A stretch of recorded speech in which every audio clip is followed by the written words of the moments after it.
கடந்த 12/8/2026 அன்று காட்டுமன்னார்கோவில் சட்டமன்ற தொகுதி உறுப்பினர் திரு ஜோதிமணி அவர்கள் பேசும்போது, பல எம்எல்ஏக்களிடம் சொந்தமாக வாகனம் இல்லை என்றும், தொகுதி பணிகளை ஆய்வு செய்யவும் பார்வையிடவும் கடினமாக உள்ளதாகவும், லஞ்சமில்லாத நேர்மையான ஆட்சி அமைய உறுப்பினர்களின் அடிப்படை தேவைகளை அரசு பூர்த்தி செய்ய வேண்டும் என்றும் கோரிக்கை வைத்தார். எனக்கு 280 கிலோமீட்டர்லேருந்து தான் நான் இங்கே வரேன் சட்டமன்றத்திற்கு. பஸ்லேயோ ட்ரெயின்லேயோ மற்ற வர்றதுக்கு அலௌன்ஸ் கொடுக்குறீங்க போகிறீங்க, அது வர. ஆனால் வண்டி வாகனங்கள் வர்றதுக்கு எனக்கு சொந்தமாக வண்டி கிடையாது, வாடகை வண்டியில் தான் வரேன். அதாவது சொல்லுங்க 40 கிலோமீட்டர் என்னுடைய சுற்றளவு. சுருக்கமாக சொல்லுங்க. அதானா அதில் போய் மக்களை சந்தித்து மக்களுக்கு பணி செய்யணுன்ற அளவுக்கு வாகன வசதி இல்லை, ஒன்று. ரெண்டாவது, ஒரு செயலாளரை கையில் வச்சுக்கிட்டு அவங்களுக்கு ஊதியம் கொடுத்து செய்கிற அளவுக்கு வசதி இல்லை. இப்படி தான் இன்னைக்கு இருக்கிற சட்டமன்ற உறுப்பினர்கள் முக்கால்வாசி பேர் இருக்காங்க. அதில் ஒன்றும் மாற்றமே இல்லை.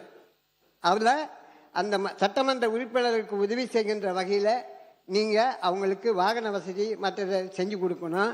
அனைத்து சட்டமன்ற உறுப்பினர்களுக்கும் அரசு சார்பில் வாகனம் வழங்கப்படும் என்பதை மகிழ்ச்சியோடு தெரிவித்துக் கொள்கிறேன்.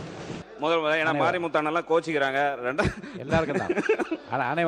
அனைவருக்கும் தான் சொல்லியிருக்காங்க. வாகனம் அனைவருக்கும் தான். முதல் முறை சட்டமன்ற உறுப்பினர் இல்ல அனைவருக்கும் கோபி. மிக்க மகிழ்ச்சி.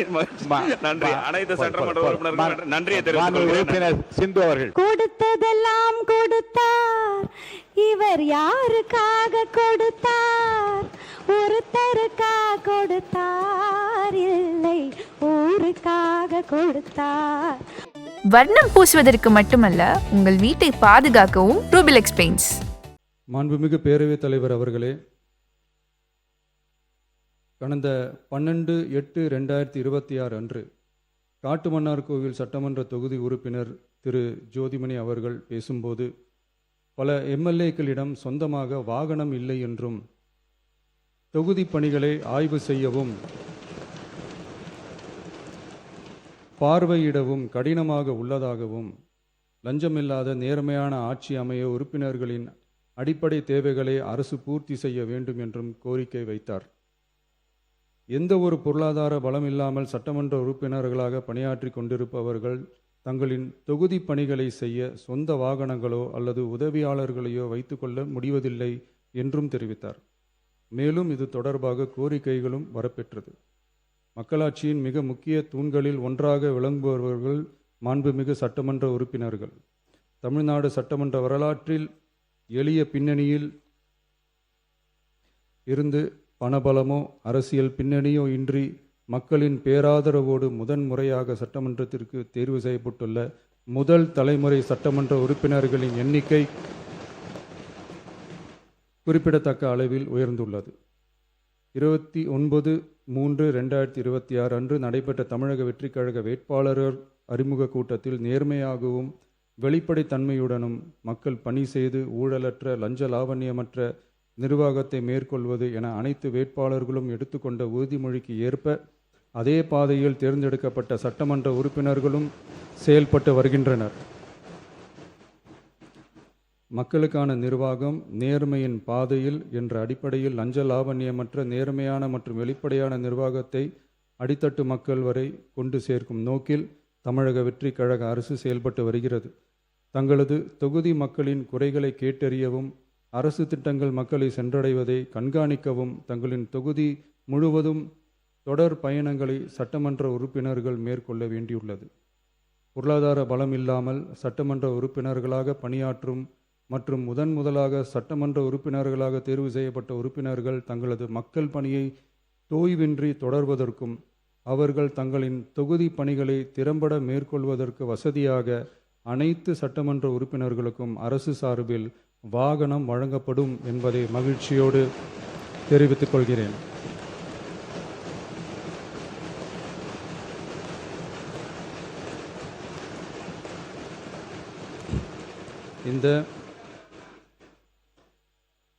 இந்த அறிவிப்பு சட்டமன்ற உறுப்பினர்கள் தங்களின் பயண தேவைகளுக்காக பிறரை சார்ந்து இருப்பதை தடுத்து அவர்கள் எவ்வித சமரசமும் இன்றி சுதந்திரமாகவும் நேர்மையாகவும் தங்களின் தொகுதிக்கு உட்பட்ட கிராமப்புற மற்றும் தொலைதூர பகுதிகளுக்கு எளிதாக பயணம் செய்து தொகுதி முழுவதும் உள்ள மக்களை நேரடியாக சந்தித்து அவர்களின் குறைகளுக்கு தீர்வு காண வழிவகுக்கும். அதோடு மட்டுமின்றி சட்டமன்ற உறுப்பினர்களின் பொருளாதார சுமையை குறைத்து கடைக்கோடி மக்களுக்கு லஞ்ச லாவண்யமற்ற நேர்மையான மற்றும் வெளிப்படையான நிர்வாகத்தை அளிக்கவும் உதவும். மேலும் சட்டமன்ற உறுப்பினர்கள் தங்களது தொகுதி சார்ந்த பல்வேறு பணிகளை மேற்கொள்ள ஏதுவாக சட்டமன்ற உறுப்பினர்கள் ஒரு உதவியாளரை நியமித்துக் கொள்வது அவசியம் என கருதப்படுகிறது.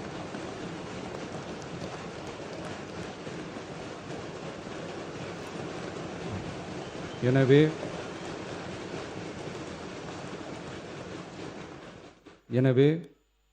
சட்டமன்ற உறுப்பினர்களுக்கு அரசு வாங்கி வழங்கும் வாகனத்தை பராமரிக்கும் விதமாக வாகனத்திற்கு ஓட்டுநர், எரிபொருள், வாகன பராமரிப்பு உள்ளிட்ட செலவினங்களுக்காக மாதந்தோறும் ரூபாய் 75,000 வாகன படியாகவும்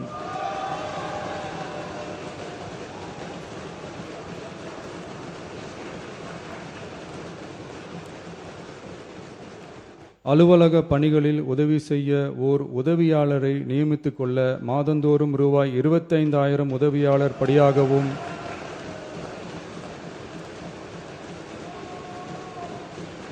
வழங்கப்படும். இதற்காக உரிய சட்டத்தில் திருத்தங்கள் மேற்கொண்டு ஆணைகள் வெளியிடப்படும் என்பதையும் தெரிவித்துக் கொள்கிறேன். நன்றி.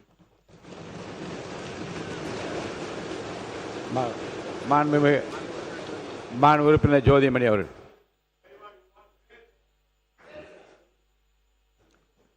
உறுப்பினர் ஜோதிமணி அவர்கள் பேசுங்க. மாண்புமிகு பேரவைத் தலைவர் அவர்களே, தமிழக முதல்வர் அவர்களே மற்றும் அமைச்சர் பெருமக்களே, எதிர்க்கட்சி தலைவர் அவர்களே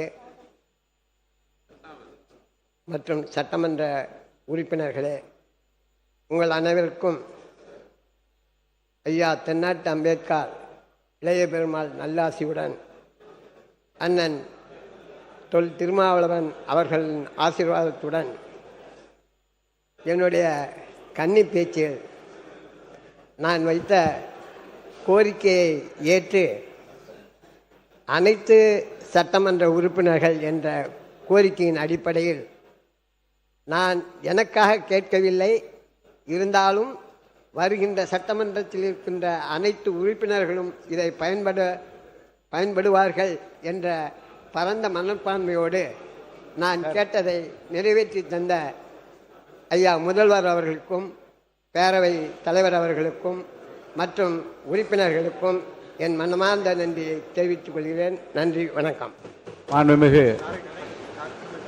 மாண்புமிகு உறுப்பினர் திருமதி தாரகை பட் அவர்கள். மாண்புமிகு பேரவைத் தலைவர் அவர்களே, உண்மையிலேயே புல்லரிக்கக்கூடிய ஒரு விஷயமாக மனதிற்கு ஒரு என்ன சொல்றது, இன்னைக்கு நிறைய பேர் ஃபர்ஸ்ட் டைமா எம்எல்ஏ வந்திருக்காங்க, பொருளாதாரம் பின்பலம் இல்லாத ஒரு இடத்துல இருந்து வந்திருக்கிறாங்க. அவர்களுக்கெல்லாம் இன்றைக்கு நமக்கு இன்னைக்கு ஒரு காரு, சட்டமன்ற உறுப்பினர்களுக்கான காரு, டிரைவருக்கான சேலரி, ப்ளஸ் அந்த இது உதவியாளர்களுக்கான சேலரி எல்லாம் கவர்மெண்ட்டே நம்ம அரசாங்கம் கொடுக்குன்னு சொல்கிற டைமில் எதிர்கட்சியில் இருக்கிறவங்களுக்கும் இது உண்மையிலேயே இப்போ சந்தோஷமாக தான் இருக்கும். அவங்களுக்கு வெளிப்படுத்த முடியாது, அது எனக்கு தெரியும். நாங்களும் அங்கே இருந்தாலும் இதை தான் பண்ணியிருப்பாங்க யார் இருந்தாலும். எனவே இது மாண்புமிகு முதலமைச்சர் அவர்களுக்கு என்னுடைய வணக்கத்தையும் வாழ்த்துக்களையும் தெரிவித்துக் கொள்கிறேன். அதே போல இன்றைக்கு 110 கீழ் கொடுத்தக்கூடிய அனைத்து விதிகளையும் பார்த்தோன்னா இந்த அரசு மக்களுக்கான அரசு என்பதை திரும்ப திரும்ப சொல்லிக் கொண்டிருக்கிறார்கள்.